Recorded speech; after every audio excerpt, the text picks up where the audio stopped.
Hello and welcome back to my channel. Today I have a chit chat video for you about how to blind buy perfumes, fragrances successfully and responsibly.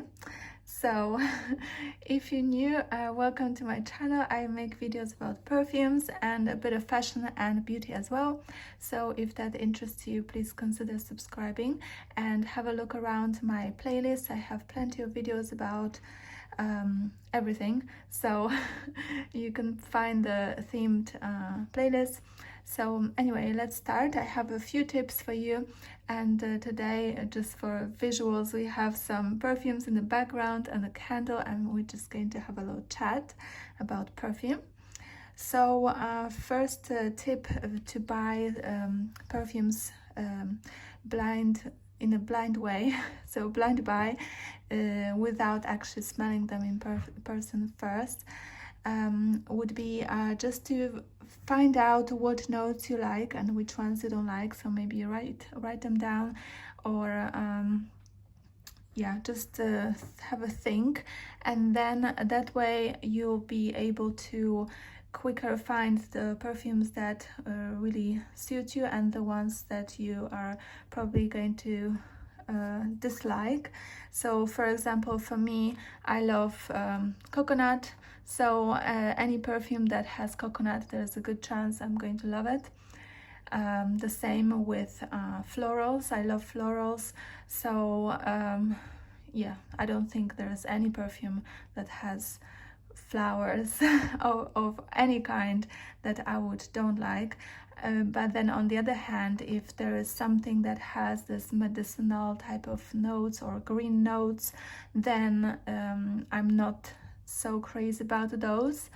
So but then on the other hand, if for example there was a perfume that has coconut and green notes, then I would look at reviews, and then I would find out if the reviewer is saying that it's more coconutty or is it more green, and that way this is how I would judge if this is a perfume for me. So this is just an example how you can think about it.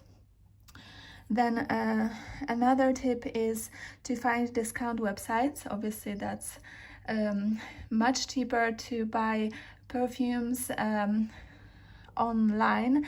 On all of those websites, sometimes they have some kind of promotions or discounts or sales, rather than just walking into the store, because then in the store it's more likely to be more expensive, and it's either sometimes it's even, you know, quite a big difference. So it's really good to have a little look around. Just type in the name of your perfume that you want to buy into Google, and you should have plenty of options, and really dig deep, and then hopefully you will find a really good price.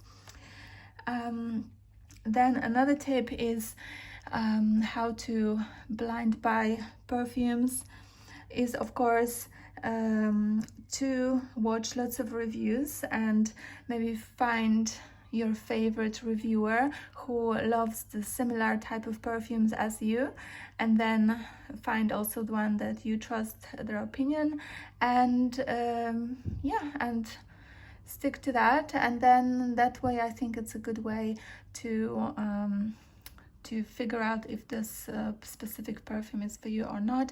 Because for example, maybe some reviewers, they have taste in let's say very strong powerful perfumes, and then others, like me for example, I love something less, you know, less in your face, something more subdued and floral. But then on the other hand, I also like to try new things.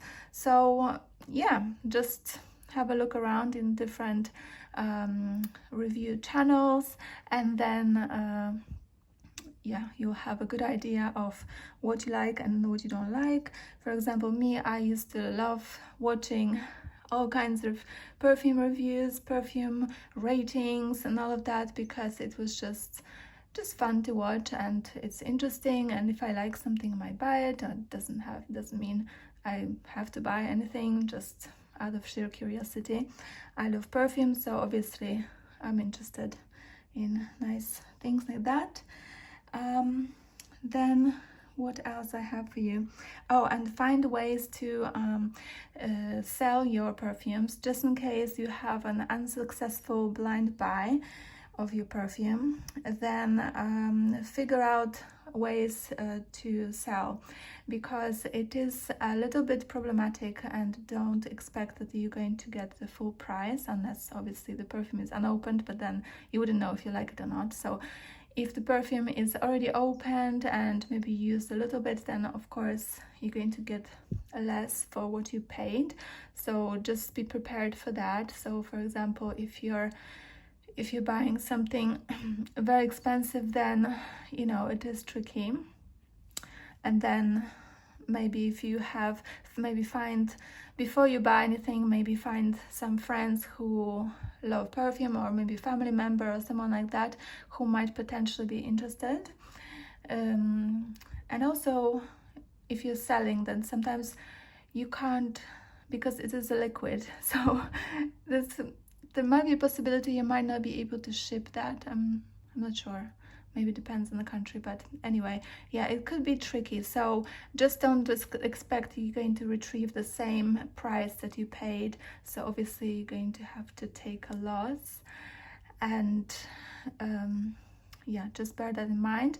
Or you can just donate your perfume to a friend, a neighbor, family member, or cousin, sister, whoever is eager to take your perfume and rehome it.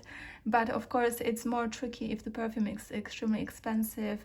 Maybe if it's like a Dior or Chanel or one of those niche perfumes that can be super expensive, then yeah, make sure you have someone special you can give them a gift. And what else do I have for you? Yeah, another thing is that don't try to keep up with the reviewers and all these review channels, because I think it's very easy to just blind buy everything, and then be left with plenty of perfumes that you might not like, or you're not so crazy about, just because you were watching lots of reviews, and and then you were just completely mesmerized by all these perfumes, and that they smell so great and all of that, and then you might end up in some financial dramas, like debt or something. I don't want you to do that, obviously, so just be very careful. It's better, I mean, the perfume are not going anywhere, they're not gonna run away.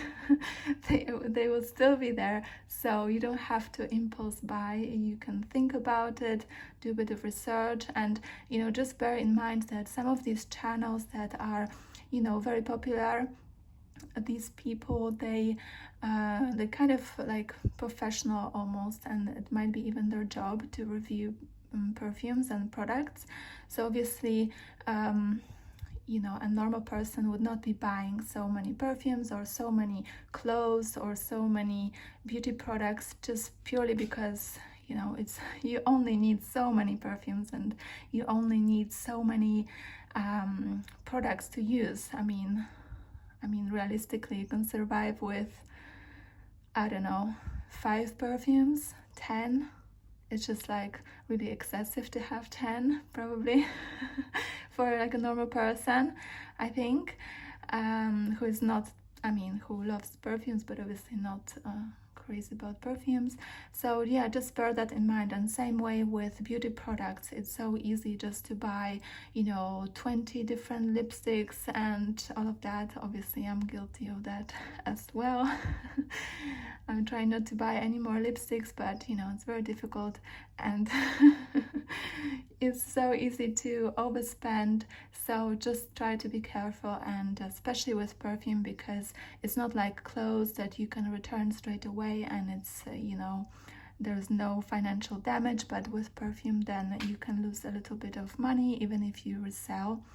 So yeah, just remember that, and I hope that helps you a little bit with your decisions, and I hope you enjoyed this little podcast type of video, little chat, and I hope you like it, and I hope to see you very soon in my other videos. I have lots and lots of perfume videos.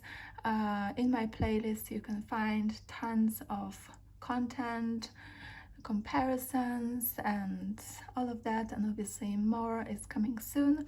So I'll see you there. Thank you so much for watching, and bye.